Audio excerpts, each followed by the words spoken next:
Project Veritas's James O'Keefe. And James, it's good to see you. And I know folks, they can go to Project Veritas's website because you guys got hit by the hurricane and you came out. You came out with us even after all of that happened. So we've been thinking of you, and I hope that people are going and donating. But I have to ask you about this phone call first, because these videos, I mean, you're talking to actual people who are working in our federal government, and they are telling you things that this is of public interest. This is newsworthy. Why does Facebook, why do they want to get this offline?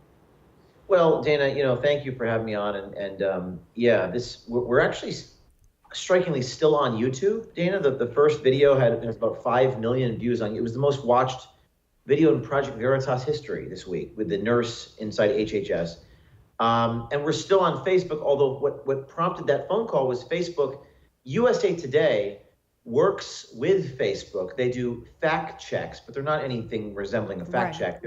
Our headline's already written. They're just trying to justify it's fake news, et cetera. But this is not fake. These are actual nurses and federal employees that recorded each other bemoaning the fact that there are heart conditions not reported to the CDC. That's a fact. Whether you like it or not, it doesn't matter whether you like it, it's factually true. So channeling Andrew Breitbart, my mentor and mutual friend, or former Andrew Breitbart, he once told me, don't accept phone calls from CNN. Don't subject yourself to a CNN hit piece. So I channeled him a little bit on that phone call, and I'm exposing what these people do because there's nothing else for us to do. But this FDA official, Dana, that came out last night talking about blow darting African Americans, this is like racist stuff. This is stuff that if said by you or Madison Cawthorn and whoever, there'd be an uproar. So it's the elitism, it's the condescending attitude that Taylor from the FDA talks about black people, that educated white people are willing to do this. And then that's what we're exposing here in part 2 released last night. And this is, I mean, it's pretty unbelievable, some of the stuff that's coming out in this. And that was part 2. And part 1, of course, you have someone who's with HHS who's talking with you about what is in these vaccines. And we were talking just a little bit earlier with Senator Rand Paul about, genome sequencing and how are you trying to push one vaccine for a mutation that you don't have any genetic sequencing for. So, there's going to be overlaps, there's going to be gaps that aren't covered, and that's why you're having breakthroughs. And it's amazing that you're getting more information from these people on these issues than how many times have we seen, Kane? We've had so many different interviews of Fauci and Rochelle Walensky, and it's the same garbage. All of them. Every time they speak. That's not where people are getting their information from about this. It boggles my mind that people are trying to keep information like this, that I want to know this. I want to know what someone in HHS is saying about what is in these injections that are essentially therapeutics that are not actually inoculating people. And I'm sure, because these are only 2 videos, you do the drip approach. Yes, and we have pharma companies coming up next, Dana, and I think that personally that's the most damning stuff, because those are the people who make the product, right? So you got the doctors and the emergency room nurses in this health and human services clinic. They're just seeing what's happening, and they're telling me, well, people are dying. We're not reporting heart conditions, myocarditis, but you're supposed to report a heart congestive failure to the CDC. That's actually the rules say that you have to. The other minor stuff you don't have to. So they're saying we're not reporting this, and it's my obligation as a journalist to tell the people this. But to your point, and this is a new level of Orwellian reality. They don't want any facts that deign from the prevailing, statist narrative to be reported. And the new line of attack against me, Dana, now is that I'm harming people. And information, even the communist teacher thing we did 2 weeks ago, that this guy was fired in California, no less. I'm harming him by releasing information about him. That's the new attack. It's no longer the tapes are doctored. That didn't work. The selective editing thing is not working. So they're facing threats of violence for me revealing information about people. And of course, the paragon of journalism is we're a country founded on the First Amendment.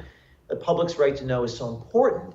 But on this issue, it's becoming perhaps more controversial than guns or abortion now. With this vaccine, you're not allowed to expose facts. And what's happening, Dana, is that there's like 100,000 people messaging me, nurses, people inside pharma companies, saying this needs to come to light, and there's nowhere else for them to go. All media and all tech are unilaterally opposed to fact finding on this issue? What happened to informed consent? It's a good question. I mean, our country was founded on the principle of informed consent. In fact, a citizenry can't make intelligent decisions about who to elect unless they have access to unfettered information.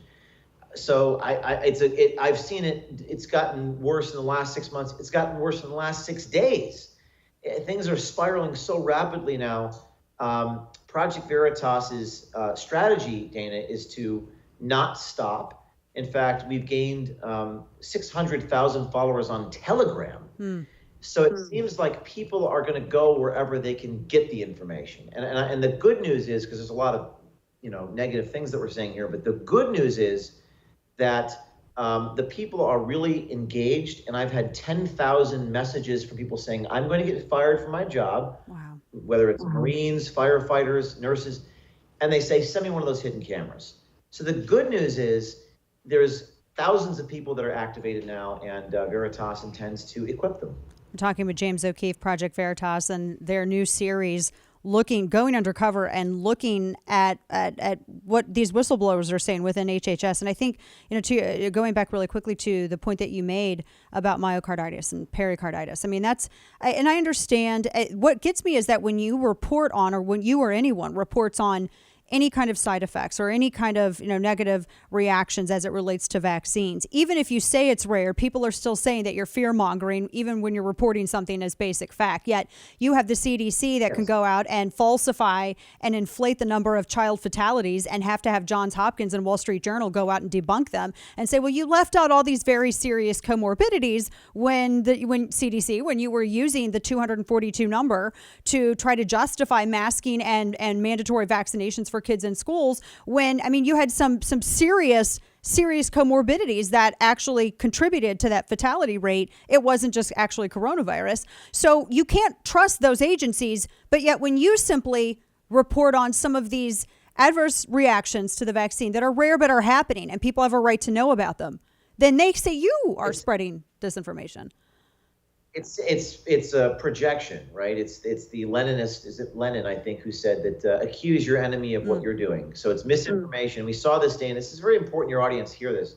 That's what happened with the voter fraud issue in 2020.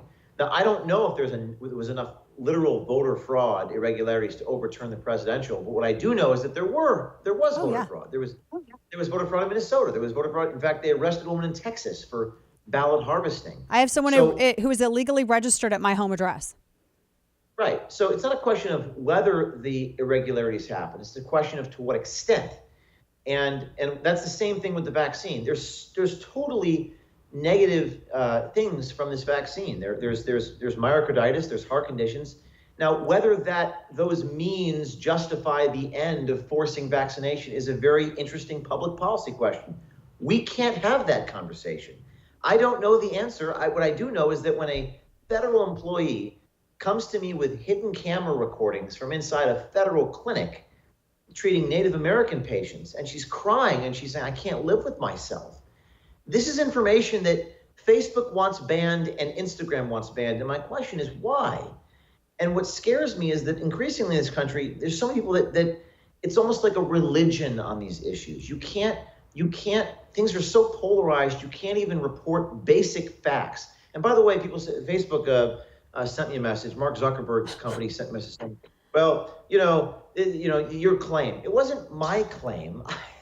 I'm not making any claims. I don't even have an opinion, frankly. My only opinion is I should be able to report what federal government employees, nurses, and ER doctors are telling me. That's more important than what Fauci is telling you, because when Fauci tells you something, it's something he wants you to, he's talking to a journalist, and it's almost like a propaganda. Right. Here's what I want you to know. But what I'm reporting is what people don't want you to know. And that's the whole point of journalism, isn't it? It's to report to the public what they want secret from you. So these are really dangerous times, Dana. But again, the optimistic thinking here is that I've got so many of these federal employees reaching out to me now, and nurses, and I intend to equip all of them. And I don't think anything's going to stop Veritas because the audience is growing.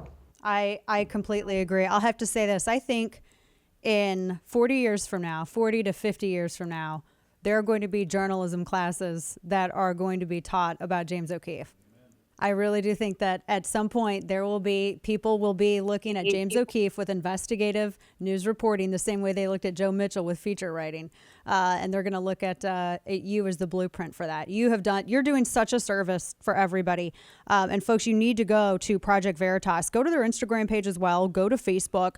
Go to their website, projectveritas.com. And I also suggest that you donate, because you need to make sure that you're supporting independent journalism that is not beholden to any kind of foreign entity or beholden to like the Ted Turners of the world. James, you do such great work. Please keep us updated, because I know you have more videos coming out. I can't wait to see what can you tell me one thing before I let you go? One thing about the big pharma videos that you have coming. Yeah, we have executives and people inside pharmaceutical companies, which I think is the most damning part of the series, because they're the ones who actually make the product. And they talk about some of the negative aspects of their product. And that the first video will be launched Monday night at 8:00. So I don't know what they're going to say about that. The people who actually make the product are talking about their product. Are they going to ban me for reporting that? Well, that's interesting. Yeah. So I intend to die on this hill, Dana. So Monday, 8:00 Eastern time will be part one of that. James O'Keefe, Project Veritas. James, as always, thank you in more ways than one. Good to see you.